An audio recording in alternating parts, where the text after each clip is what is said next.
Nityalila Pravishta Om Vishnupa Shishimad Bhakti Vedanta Narayan Goswami Shri Maharaj, Gauranupananda Guruvarga, and all the Sangha Vaishnavas and Vaishnavas.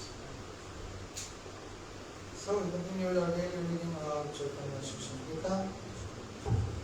2 days we have not read, so necessary to make some review, otherwise we forget. So we are now in which chapter? We're now in the third shower, which is about, what is the third shower about? Primary rule. Yeah, the primary. Bhakti itself. Previously was all about the secondary rules. So we just finished the first section of that chapter. And do you remember what was discussed at that time? What did we discuss? That section, the first stream of the third shower. There was a discussion about basically two types of progress, of bhakti. You remember? One is Gradual. there's a gradual development, and one is instantaneous. Huh? You remember that? Okay? So the gradual meaning, understanding that people, and this is the general way, people advance to bhakti in a gradual way. Like how? Like first, from the very bottom point of consciousness, like animals. So one can begin from uncivilized. Uncivilized meaning what? Yeah, like very primitive type and almost like animal. Then after that, civilized. Then after civilized meaning what? There's already some. What do you mean when someone following civility?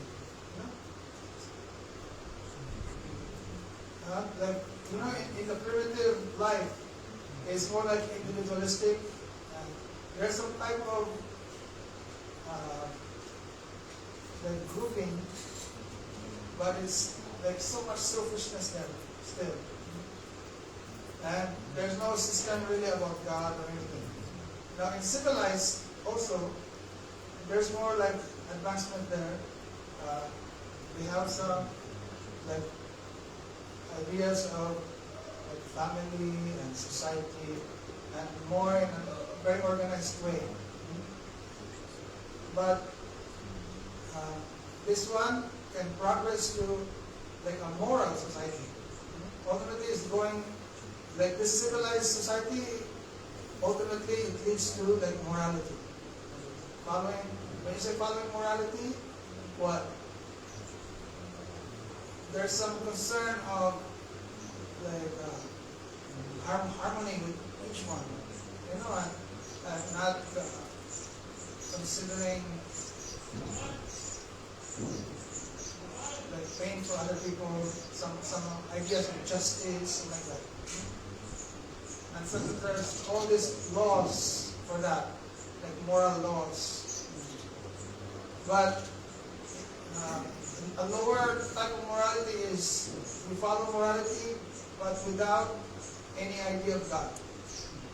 So it's like atheistic. Yeah. So people in that stage, they can be moral but atheist. But then higher than that is moral and theist, wherein ultimately they acknowledge that there is an existence of God, and it veers towards following the rules of God. So now, from that point, there's people following Dharma.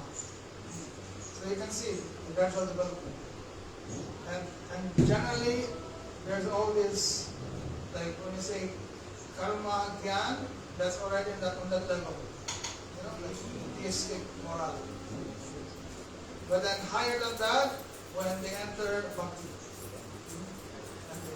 So it's like that. Mahaprabhu has explained this to Rupa Goswami.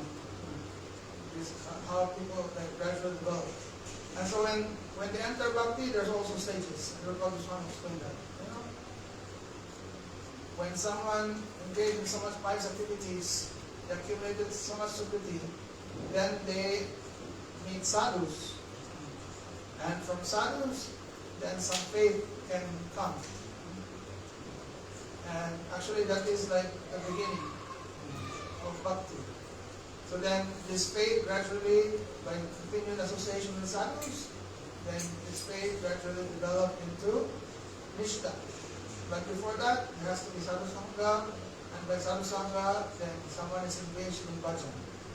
And then anarthas will go away. So therefore, with Shraddha, that there's sadhu sangha, bhajanti, anartha nivritti, then it further develops into Nishta. Then further that, Ruchi, then Asakti, and finally Bhav. And Bhav, that means, really, now you're in the stage of pure Bhakti. And that has to develop into praying, like this. So that's how gradual development. Okay, but there's another type mentioned is instantaneous. So that means that someone can jump, you know. He can be like uncivilized, but then suddenly, like in an instant, now relishing bhav, and now progressing towards praying, very quick, like this. So there can be 3 reasons for that. You remember? What? How does this type of progress happen? One is because of Bhagavan's mercy. Bhagavan is ultimately like the controller, and he's independent. He can break all the rules, and by his mercy, like someone can just go, very quickly. That's by his mercy. Another one is by mercy of his devotees. His devotees also is very powerful. Will only just like you will have to pray, and then can happen. And we can see many examples. Like Narad Muni, he met this one hunter. So that hunter is even very cruel, like uncivilized, And because of Narad Muni and his mercy, then he became a great devotee. Story of Valmiki, same. Then another. So there's 3 like factors, 3 reasons. What's the other one? In his past life, he must have done like sadhana, and now he's actually getting the result of that sadhana. So now he may be born maybe in a low caste family, and it appears like that like his society is like very low caste, no bhakti at all. But somehow or other, like his nature, already like devotee. Or maybe for some time he not appearing like a devotee, but at certain point suddenly he just like very quickly. And that is because in his past life he has already attained a higher stage. And so now he's just continuing. But we advise that we don't put our hope on we think that it can happen to us. We don't have to endeavor, right? So, Bhaktivinoda Thakur said, better to follow the gradual process. And he's giving us advice how you can progress nicely. You remember? It's like walking. First, you have to firmly establish yourself in your present stage. You have to be sincere and look what stage I am in. And that stage, you firmly establish yourself. But at the same time, now, be one-pointed to continue like this. It's like walking. Now, before you can step, your back foot has to be settled, very firmly. And then you can step for the next step. And while doing that, get ready to renounce the old one, you know, and so then you can step next, like that. So that's how Bhakti Thakur describes. At first, you establish yourself very firmly on what stage you are qualified now. But don't get attached to there, because you have to go to the next one.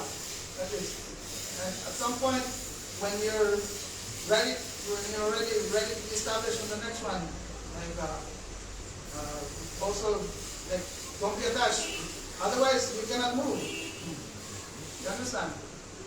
Because some people, they're on the stage of Karmakanda. And now, they're entering Bhakti. But they cannot progress because they're so attached to all their karma activities. So, he said like that. Also, he said, don't also try to walk very fast. You know. So, he said, if you walk too fast, then you can fall. That means, if you're not firmly established, and you take a step, and then immediately you renounce, you know, before you become established in the next one, like this, then you can fall. Or, the other way around, like taking too much time, you delay so much. And what happens? You create so much obstacles to your development. So, but of course, best is stay in association of the devotees. In the association, the development becomes very easy. So, we discussed all that, and then after that, we discussed about, he proceeded to discussing characteristics of Bhakti. What is the identity of Bhakti? You remember? And mainly the discussion is actually based on the definition by Rupa Goswami. So what are the characteristics of Bhakti? One is that its only motivation is only Bhakti. It's not motivated by other desires. You understand? So that's why it's Anya Pilasita Sunya. Your purpose of doing Bhakti is really only for attaining Bhakti, not other things. Okay, so only for that desire, no other desires. If you desire sense gratification, and that is not Bhakti. If you desire liberation, that is not also Bhakti. So activities for sense gratification is karma. Activities for liberation is jnana. Understand? So he said this Bhakti, then it is not covered by karma and jnana. So this three characteristics, and they are actually secondary. Secondary meaning in this world, that is how Bhakti appears. Like this. In this world. That whatever your activity is, it's the only purpose for that is for Bhakti. Service to Krishna. And it is not covered by jnana and karma. But then the main characteristic, meaning main characteristic because this is always the swarupa of Bhakti. Even not in the material world. In the spiritual world, there's Bhakti. Like this. So, what is that? Anukulyena Krishnanushilanam. So then it says Anushilan. This word Anushilan means cultivation. Cultivation. So what are you cultivating? You're cultivating activities and moods. Yeah, like endeavors. Your endeavor is and also sentiments, moods. These two things. What type of endeavor and moods? For Krishna. That which is anukul, favorable to Krishna. Okay. What's the opposite of that? Otherwise, if not favorable, then it's called antagonistic. Understand? So activities that's not favorable to Krishna, antagonistic to Krishna. Then that's the opposite. Okay, like let's say to give the example, wrestling here in Mathura, this Chanur Mustik, they wrestle with Krishna. Actually, Krishna very happy, but that is not Bhakti. Although it making Krishna happy. Why? Because this activity was done out of the desire to kill Krishna. It's not favorable to Krishna. Okay, and it's cultivating their mood against Krishna, antagonistic mood. Okay, so however, another example, Mother Yashoda.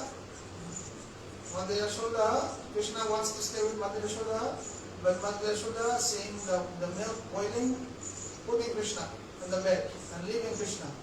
And Krishna became very angry. Like, Mother is leaving me, like this, and crying. So you may think of, like externally, you will see like, oh, Krishna angry, so maybe not Bhakti. But it is Bhakti. Why? Because that activity is for favor of Krishna. And it's done with the mood, like, which is like favorable for Krishna. Why? Because she's going to like save the milk from going to the fire. Because this milk will be utilized for making many preparations for Krishna. So like that. So that's where we ended last time, discussing the characteristics of Bhakti. So now we continue. This is now in the second section of that chapter. The rules concerning cultivation of Bhakti. Okay, so we're talking about cultivation of Bhakti. So Bhaktivinoda Thakur said, while passing through the journey of life, one should remain within the Varnashram system. He's saying, okay, passing through the journey of life, one should remain in the Varnashram system. This is an example of, like how he's saying, the gradual development. You cannot say, like, now I'm Bhakti, I will give up. This Varnashram system is karmakanda. We actually recommend people follow the Varnashram system. But we follow this because it will be favorable. Use it for what is only for favorable for developing Bhakti. The mighty Bhakta should always endeavor to keep the lotus feet of Sri Krishna within his heart. This is called Bhakti Yoga. It is the duty of the devotees following mighty Bhakti to cultivate Bhagavad Bhakti. Now we're using this term mighty Bhakti. It has already been defined, right? What's mighty Bhakti? From the word Vaidhi means like rules. One is following Bhakti, like following all the rules for Bhakti. If someone trying to follow like all the rules of Bhakti, and this way try to develop Bhakti, that following rules for Bhakti, that's called Vaidhi Bhakti. Like you read Shastra. Like in Shastra, there's a very nice like chapter about like Prahlad. And Prahlad showing this example. He's teaching like from the early childhood. Oh, already we should be trained for Bhakti. Okay. So what we need to do? Shravana, Kirtana, Vishnu-smarana, like this. You know, hearing, chanting, remembering Krishna. And so on. So all these things that he's telling, like all these injunctions. Then if someone has faith that he wants to have this Bhakti, so then they follow this, they follow the words of the scriptures, they follow all these rules. It is very Bhakti. It is very good. Follow it. So he said 5 methods to cultivate Bhagavad Bhakti. By those things relating to first one is by body, second by mind, 3 by the Atma or the soul, 4 according to material situation, and 5 by society. So these are like 5 methods of how this Bhagavad Bhakti is being cultivated. Okay, so one by one he's going to discuss them. Okay, so first, cultivating devotion by body. That's the first one, by body. So as far as by body is concerned, there are 7 ways of cultivating devotion to Bhagavan by body. The term for this actually is Sharira Gata Anushila. So this is Anushila, cultivation, but it's based on Sharira, body. Sharira Gata Anushila. all the external senses come under this category of cultivation. Okay, cultivation using all the external senses. And he said there are 7 ways for that. So one is Shravanagata, meaning hearing. Another is Kirtanagata, meaning Kirtan, chanting. Then Agrahanagata. What is Agrahanagata? Agrahanagata, meaning smelling. Smelling. So when we say Shravanagata, hearing, what sense is being used here? The ears, no. And then Kirtanagata, chanting, now your speech, your tongue. Then Agrahanagata, smelling, that means your nose. Then there's Darshanagata. What do you think this is? It's seeing, it's eyes. Then 5, Sparshagata.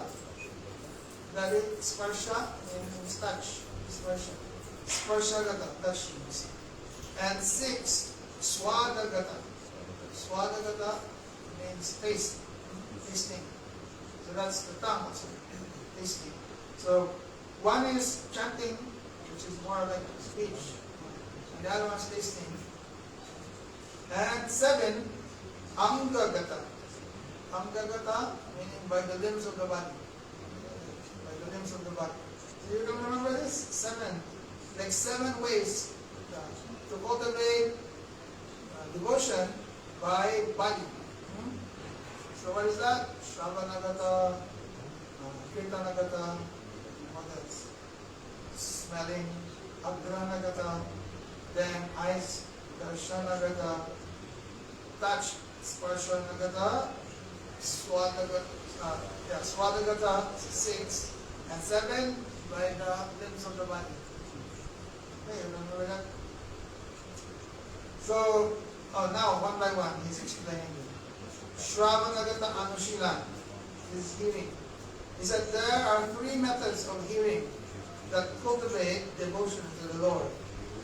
So this one is the first one. There's 7, right? By body. So the first one, there's 3 types of them. 3 methods. 3 methods of hearing.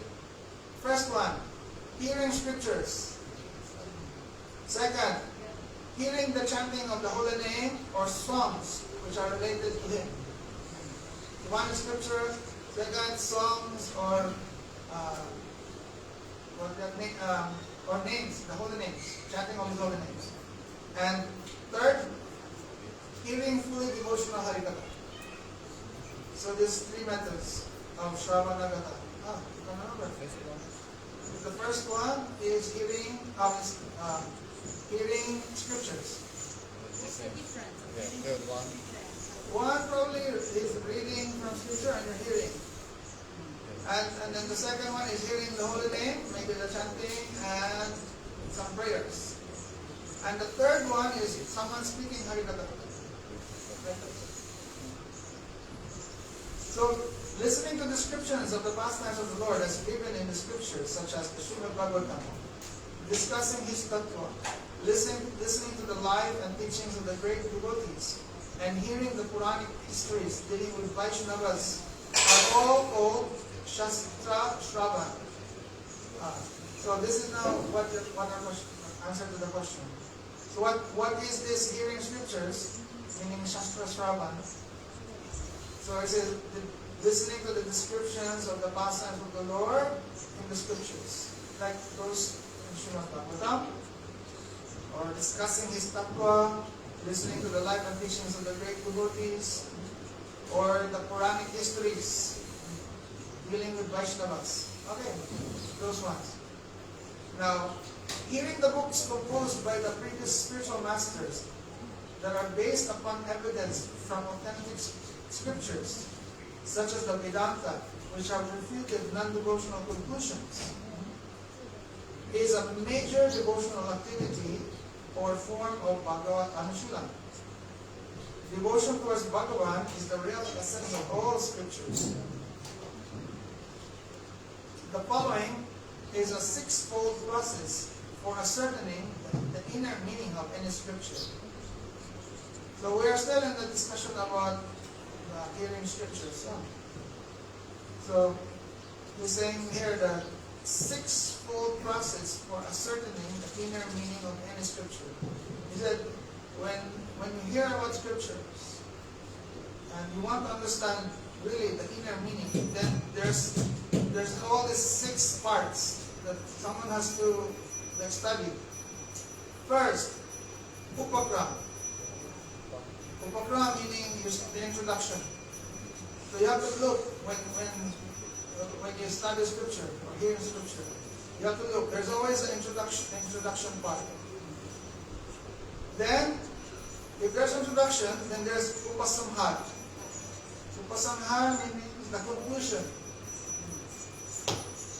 Then, number 3, abhyas. When you say abhyas, you have to note down in that story. There's always something being repeated again and again. There's some repetition. Okay. So the first one, introduction. Second is the conclusion. Then third is like the repetition. The conclusion meaning the last. Then number 4, apur matafal.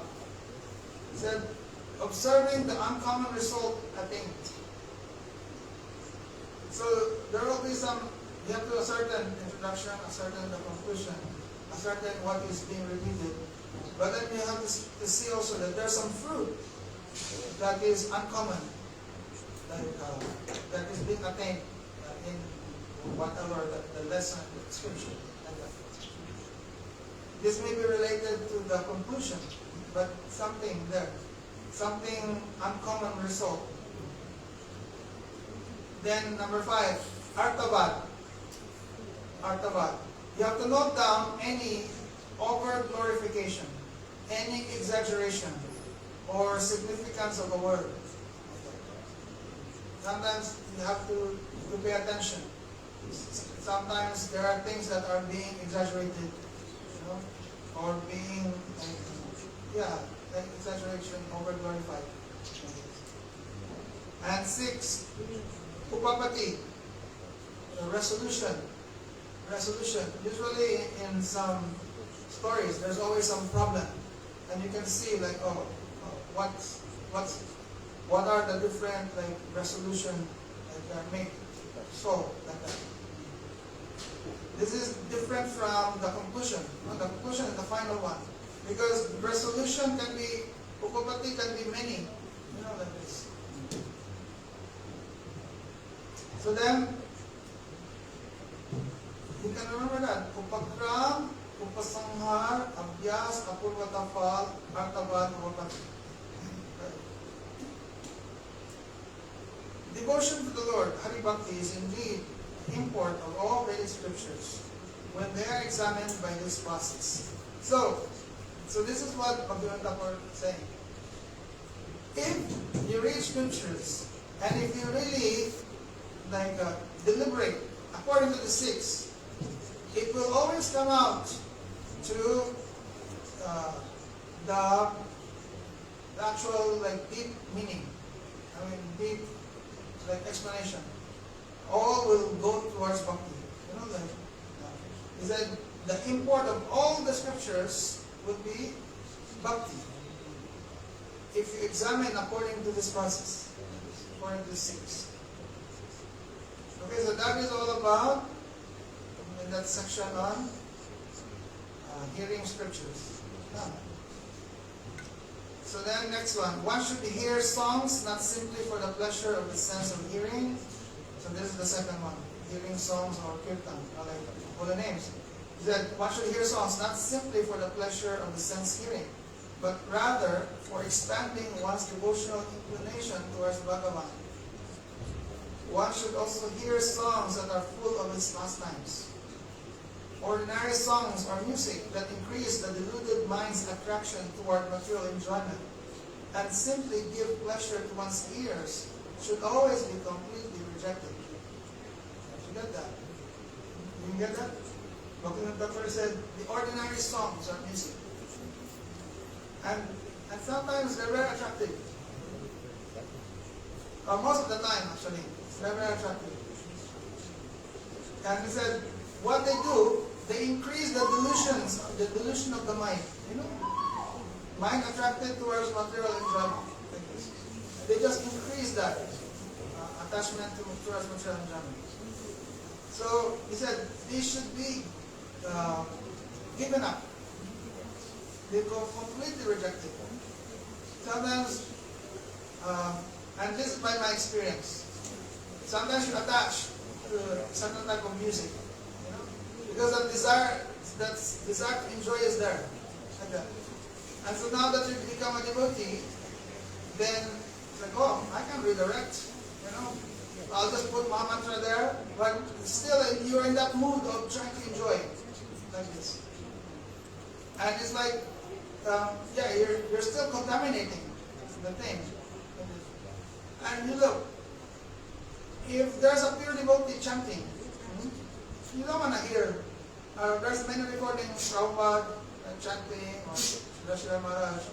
We know the Shuddhanam and the chanting, very simple, no so much instruments.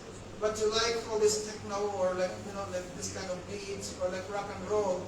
You'd rather hear that with the Mahamantra and all this like people singing than this, because your attachment is actually not on the whole name. You're attached to the enjoyment of certain type of like music, like that.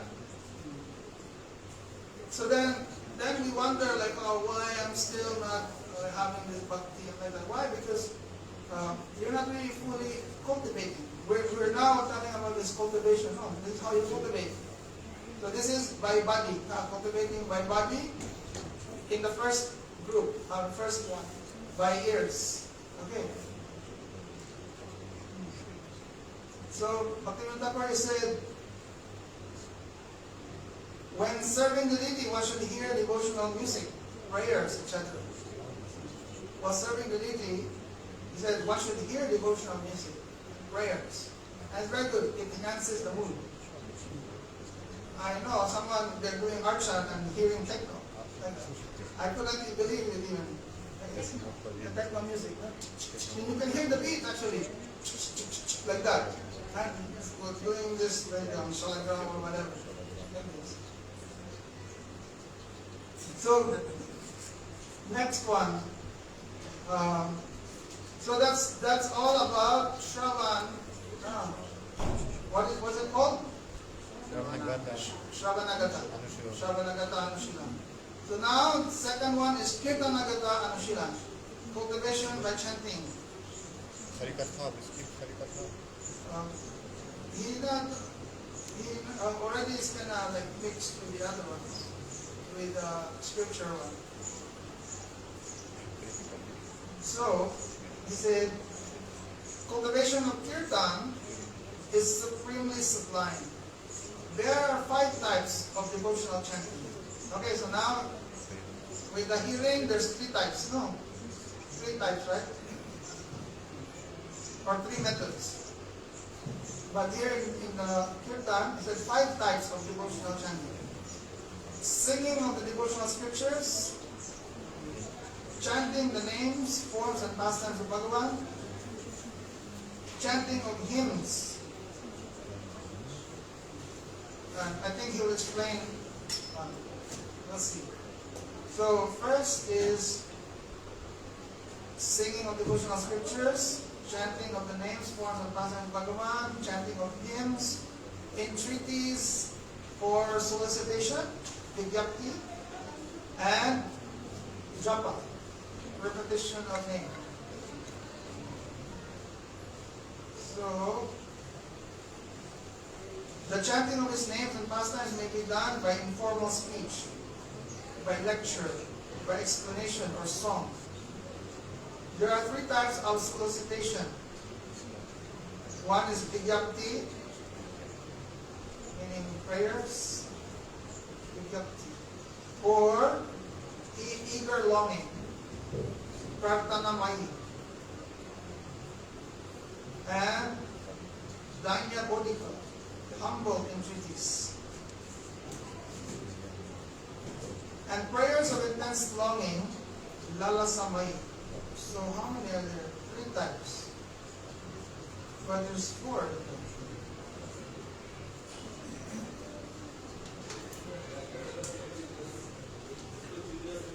one is prayers, humble prayers, like humble appeal,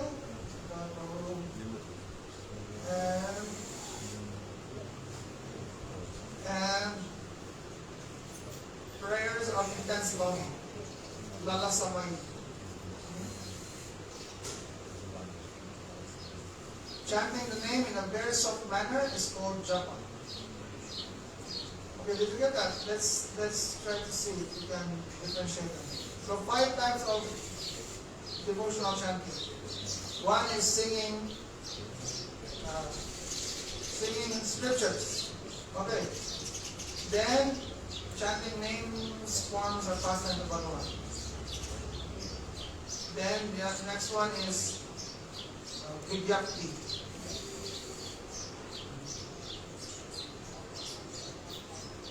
No, chanting of hymns. So how does that differ with the others? Chanting of scriptures and chanting of the names and form pastimes. Then there's chanting of hymns. What's an example of hymns? But then there's all this solicitation. That one is like a request. Huh? Request. Hymns means the glorification. Yeah, hymns. Yeah, glorification. But the other one is more like request. Yes. Begging. Okay, so hymns, which are like glorifications. Then the other one are just prayers of like, you know. So there are also types of prayers. But one is like he's saying out of like eager longing. So they're praying. And or out of humility. Humble like, and intense longing. That is lalasamay. So this one. So that is the 4th one. And the 5th one is japa. The japa usually like repetition and silent, quiet. You know, like not so loud. So that's, you can remember that 5. So then we need to go to the next. What's the next one? After hearing and chanting, the next one will be the smelling. Agranagata anusila. Agranagata. We should cultivate devotion to Bhagavan by smelling what? Flowers, tulsi leaves, sandalwood paste, incense, garlands, and camphor, which have been offered to the Lord. So this is not considered agranagata anushilan if you just like incense for your enjoyment. You're smelling the incense. This is like, but you offer incense to the Lord and smelling the prasadam is incense, then this is agranagata anushilan. The smelling of scents that are not offered to Bhagavan simply increases the attachment of the insignificant material senses. Okay, so that's what happens. We get a flower, we don't offer only like smelling. What happens to that? You only just increase your attachment to these insignificant material senses. Thus, one should completely reject it. Completely reject this practice. Sometimes anything we hear, because sometimes you cannot avoid. You go anywhere, there's always some bad smell or nice smell somewhere. So immediately, like you smell very nice, then you think, oh, very nice, and you enjoy it. You forget really the purpose of this nice smell. But if somehow or other, like any nice smell, then it should remind you, like, this must be up, like there must be some deity there, and they're offering, like immediately you have to redirect. Otherwise, like it will enhance your mood that I'm the enjoyer, like that. Then number 4, darshanagata anushila. What is that? Seeing. It is one's duty to cultivate devotion by seeing the deity form of the Lord, Srimurti, obtaining his merciful glance, seeing the Vaishnava devotees, seeing the holy places related to Bhagavan, seeing his temples, seeing dramatic performances enacting his pastimes, as well as pictures and paintings that depict the same. So these are examples of darshan gata anushila, cultivation of bhakti by sight, by darshan. So what are they again? You see the beautiful form of the Lord, the beauty, trying to get his merciful glance, or seeing like darshan of Vaishnavas, the devotees, get darshan of the devotees, or the dham, you go to the holy places, have darshan, or you go to temples, or it said dramatic performances. So we're gonna have some drama, then many people can have darshan of drama. Drama, of course, it says dramatic performances enacting Krishna's pastimes. Like this. Not your some pastimes. Many one can be making drama, but it could be the drama about Gandhi or this particular politician or this hero and like that. Those are, it will enhance your material attachments. You know, these are considered prajalpa. Like this, still like prajalpa. So many like that. You just go to your YouTube channel, like YouTube, you know, and then you can see all these different drama performances. So using the sense of, aside from that, then pictures and paintings like that gives you darshan of Krishna's pastimes. So using the sense of sight to see materialistic forms. Listen. To use the sense of sight to see materialistic forms, this simply cast the jiva into the bewildering pit of sense gratification and forgetfulness of Bhagavan. See, having darshan of all this materialistic sight, what does it do? It just makes you forget Krishna. And it continues to bewilder you. It says it's a bewildering pit. Like the sense gratification is like a pit. It's like a big hole. That like very deep hole that's like like trapping you. Like a trap. So one should carefully reject this tendency. Whatever we see in this material world should be seen only in relation to Bhagavan. Because you cannot stop looking. You cannot stop looking. So it has to be a way that whatever you see should always be redirected, always to this, be seen in relation to Bhagavan. Okay, so that is number 4, right? So now, what's 5th? Cultivation of touch. Sparsha gata anushila. Touching. So the act of feeling by sense of touch is performed by the sense of touch. It is the strict duty of those cultivating Vaidhi Bhakti to refrain from touching those averse to the Lord and external things that are opposed to Krishna's service. Did you get that? He said this is a strict duty. You're not talking about Vaidhi Bhakti. Vaidhi Bhakti means rules. Like this. The very strict duty of those cultivating Vaidhi Bhakti. Like avoid, as much as possible, not touch anyone who is or anything averse to the Lord. And like any external things that are opposed to Krishna service. Don't touch these things. They should find bliss in touching the deity form of Bhagavan during service. So the devotee, we have all this tendency to touch. So how do you direct that? Oh, you should use that to touch the form of the Lord, the deity. When you're serving, you have that opportunity. Don't try to, here is being qualified. During service, then you can touch. It's not like you force the pujari, let me go inside the temple. So why? I want to touch the deity. No. You have that opportunity when you're serving. Like tomorrow is Chandan Yatra. Then that is very great opportunity. To touch Krishna, even massage him. Why? Because you're putting Chandan, you're covering his body with Chandan. Like this. So that's why, like Prabhupada was explaining yesterday, this day is like very merciful day. And Krishna also very merciful arranging this day. You won't find any other time, even for other manifestations of Bhagavan, like this. Even Mahaprabhu not giving this opportunity. Mahaprabhu is very strict, even in his time. He's sannyasi. No one allowed to touch. He won't accept like any oil or like that. But Krishna is arranging all this time. Summertime, very hot. Then, okay, it's your service, putting some chandan. And it's actually like a manifestation of, the seasons.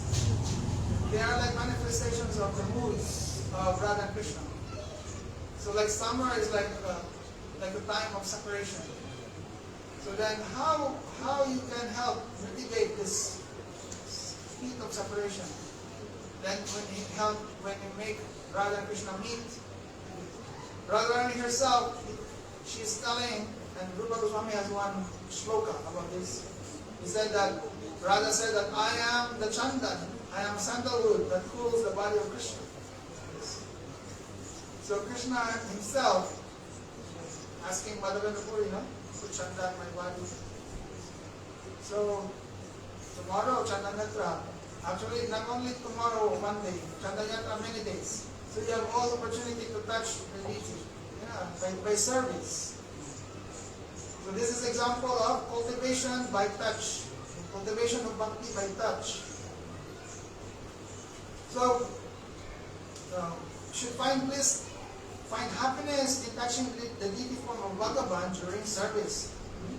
They should derive indescribable happiness in touching and embracing the devotees of the Lord.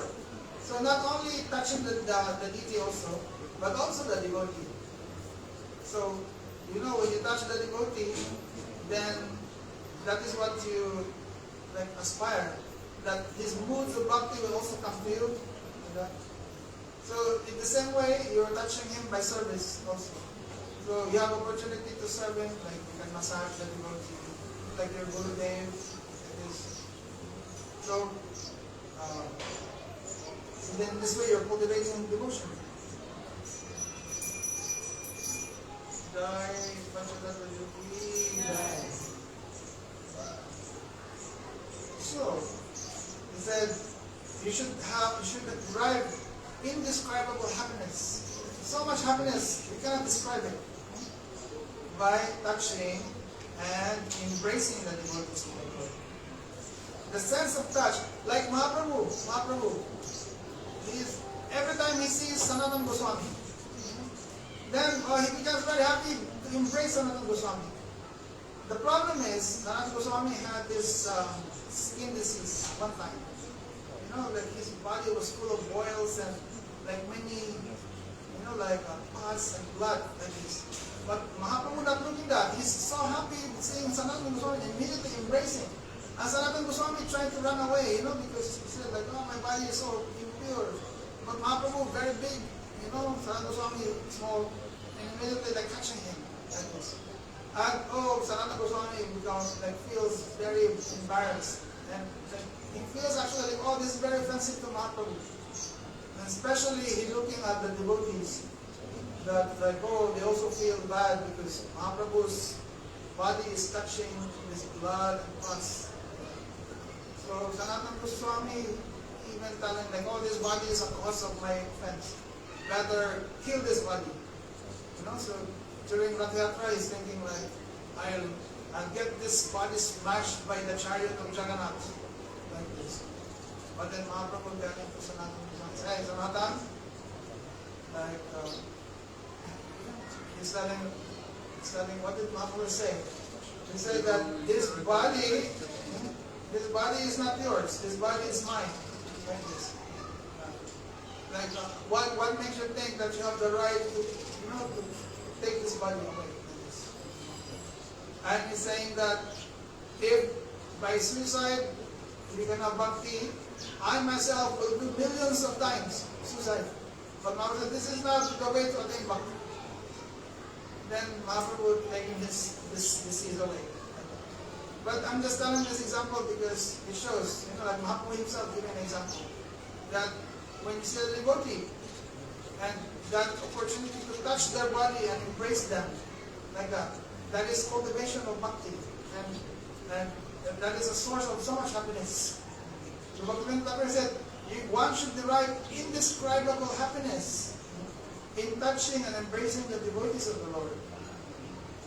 So he said the sense of touch is most powerful, and because of it, there is a constant chance of committing sinful activity in the form of taking bad association and engaging in illicit relation with the opposite sex. Did you get that? You understand that?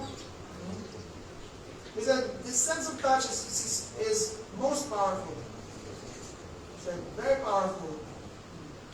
And because of it, because of that, there's a constant.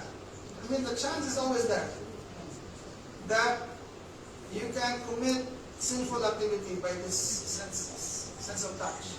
How? If you don't use it into Krishna or the devotee.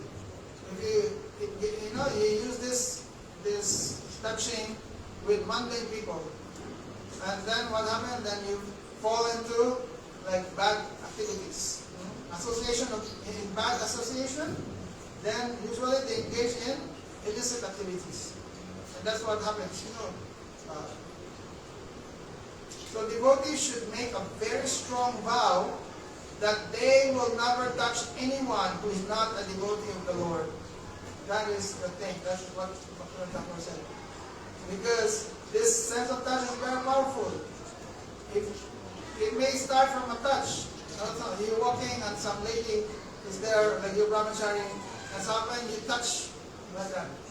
And then now the whole time you're thinking now, oh, like this. So be very careful. Never,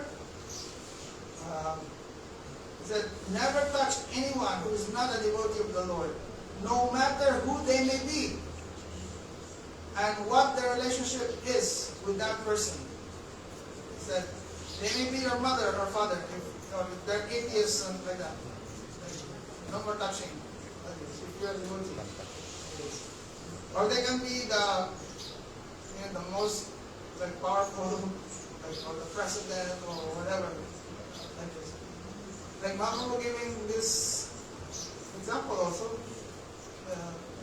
King Prataparudra, he's actually a devotee, but Mahaprabhu giving just to be an example. He is a sannyasi. So Mahaprabhu did not want even to see, to give darshan to King Prataparudra. King Prataparudra asked me so many times, please arrange that I can have darshan Mahaprabhu. Mahaprabhu will not allow it. But later on, he got darshan. How? During Ratha Yatra, Mahaprabhu, he was so tired, he was resting. Then by the arrangement of the devotees, then King Prataparudra, this guy is not wearing like clothes of a king. He went there to the garden where Mahaprabhu was resting, and then he massaging Mahaprabhu and singing Gopi Geet like this. And Mahaprabhu hearing, I'm very happy, hearing Gopi Geet, and he embracing even with the King Prataparudra. Like, oh, you are so, you're most magnanimous. You're giving me life like this. And you can see. That's an example also. Like, for the devotee, he's always happy to embrace. But someone materialist, not devotee, doesn't even want to be seen like that, to see that. So he said that simply touching the body of another is not considered to be bodily contact. Oh, so this is also an example of something to understand. Bhakti Thakur said, simply touching the body of another is not considered to be bodily contact. Rather, the feeling of sensual satisfaction that arises from the contact is said to be the actual touch. The actual touch is the feeling of satisfaction that arises from the contact. You're following that? So you can actually, it's happen, you touch, but there's no feeling of satisfaction in that contact, then there's no touch. But let's say there's a very nice cloth, you touch, oh, very nice, then you keep touching, you know? Then that's already like touching. And if it's nothing to do with Krishna, it's just you enjoying it. It's just you enjoying it. But then maybe the cloth of Krishna and touching, oh, very nice. You know, you think like, oh, I'm so lucky, I'm being purified. Oh, just touching this cloth of Krishna. Oh, you know, like this. And you have so much mood out there, like, oh, please. Like Krishna, you're praying, all these prayers, like this one, touching his cloth. Then that is like cultivation of bhakti by touch. So, Bhaktivinoda Thakur said, this warning is not just in relation to the sense of touch. This rule applies to all the senses. Okay, so this rule applies to all the senses, not just to the sense of touch. So now number 6, 30. So we can stop there. We finished up to 5. There's 2 more. Which one is this? Which category? Sharira. By body. Sarira. Because how many are there? 7. There are 7. You remember? What are they? By body, then? By hearing. No, the hearing and others, that's in the category of body. You understand? So, what are they? Let's try to review. There's 7 ways of cultivating, 7 ways of cultivation by body. But, well, first, there's 5 methods of cultivating Bhagavad Bhakti.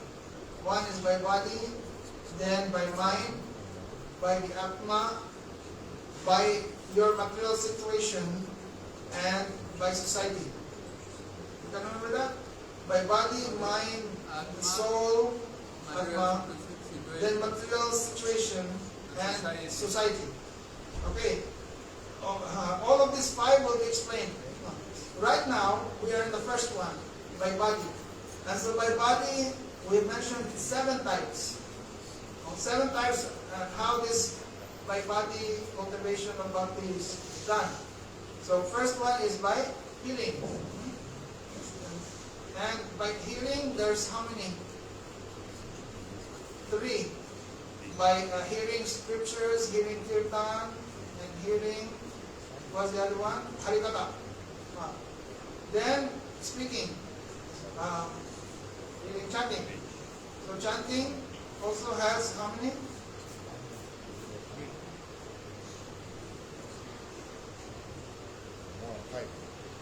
5? Yeah. How many did you say? 5. Yeah, 5. Singing devotional scriptures, chanting the names and forms. Then chanting hymns, and the other one are prayers, right? And japa. So that's 5. So that's all under chanting. Then smelling. So there's smelling. So that's 3rd. What's 4th? Seeing. And then 5th, the one we just discussed, touch. Then 2 more. What is that? By taste and by the limbs of the body. Tasting by tongue and limbs of the body. Okay, so then that makes 7. So that's, all of that is under body. Then after that, the discussion on by mind. Okay, we continue tomorrow.